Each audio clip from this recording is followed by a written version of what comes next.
Le 1er novembre 2015 est entrée en vigueur la loi du 19 octobre 2015 modifiant le droit de la procédure civile et portant des dispositions diverses en matière de justice, dit la loi Pot-Pourri 1.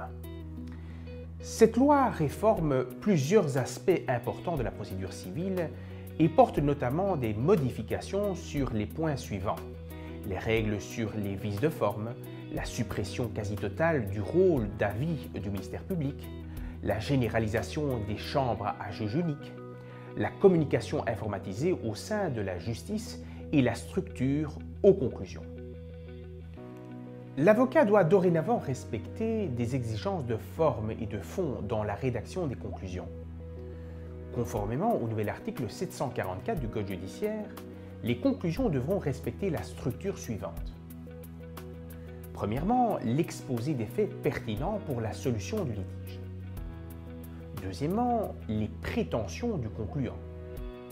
Troisièmement, il y aura lieu donc d'émettre les moyens invoqués à l'appui de la demande ou de la défense, le cas échéant, en numérotant les différents moyens et en indiquant leur caractère principal ou subsidiaire.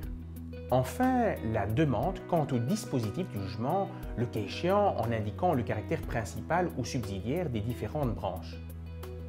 L'objectif de cette nouvelle structure est de simplifier le travail de motivation des magistrats qui devront répondre aux seuls moyens invoqués par les parties. Cette mesure n'est-elle toutefois pas incompatible avec le rôle actif du juge qui consiste à rechercher et à appliquer la bonne règle de droit aux faits qui lui sont soumis, même si celle-ci n'est pas invoquée par les parties au procès. D'autant plus que les obligations quant à la structure des conclusions et aux mentions y figurant devront être respectées non seulement par les avocats, mais également par les justiciables qui se défendent eux-mêmes. Dès lors, cette mesure risque de complexifier la défense des personnes qui ne disposent pas d'une formation juridique et qui se défendent eux-mêmes sans l'intervention d'un conseil. Le non-respect de ces exigences formelles sera sanctionné par le fait que, bien que le juge a l'obligation de motiver sa décision, ils ne doivent pas répondre à tous les arguments des parties. Avec la réforme, le législateur a renforcé le principe selon lequel les mesures d'instruction doivent respecter le principe de subsidiarité. En effet, le juge doit limiter tant le choix de la mesure d'instruction que son contenu, en ce qui est suffisant pour la solution du litige. Le juge est tenu de statuer sur la recevabilité de l'action avant d'ordonner une mesure d'instruction. Il ne faudrait effectivement pas qu'une mesure d'instruction ait été réalisée et qu'ensuite l'action soit déclarée irrecevable. Enfin, il n'est plus possible d'interjeter immédiatement appel des jugements avant dire droit, puisque le législateur a prévu qu'il est nécessaire d'attendre le prononcé du jugement définitif pour faire appel du jugement avant dire droit. Cette procédure permettra à l'huissier de délivrer un titre exécutoire pour le recouvrement des créances non contestées.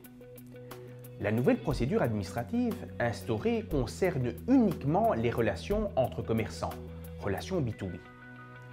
Les autres justiciables qui entendent recouvrer leurs créances ne sont pas dénués de toute action puisqu'il existe en droit belge la procédure sommaire d'injonction de payer prévue aux articles 1338 à 1344 du Code judiciaire.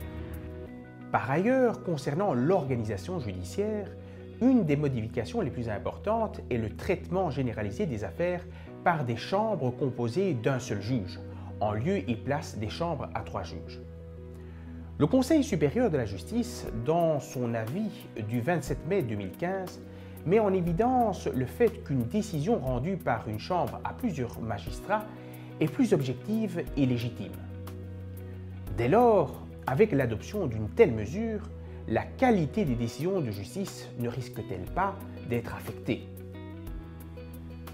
Le législateur modernise et informatise les moyens de communication entre les acteurs du monde judiciaire et spécialement entre les greffiers et les avocats.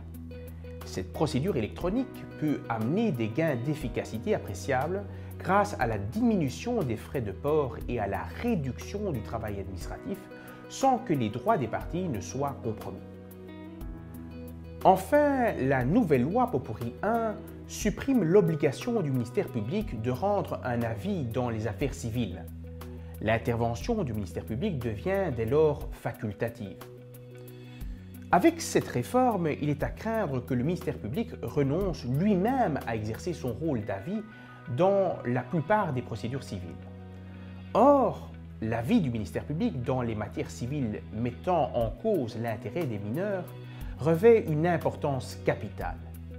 Limiter les interventions du ministère public ne risque-t-il par conséquent pas d'affaiblir ainsi la protection de l'intérêt des mineurs ?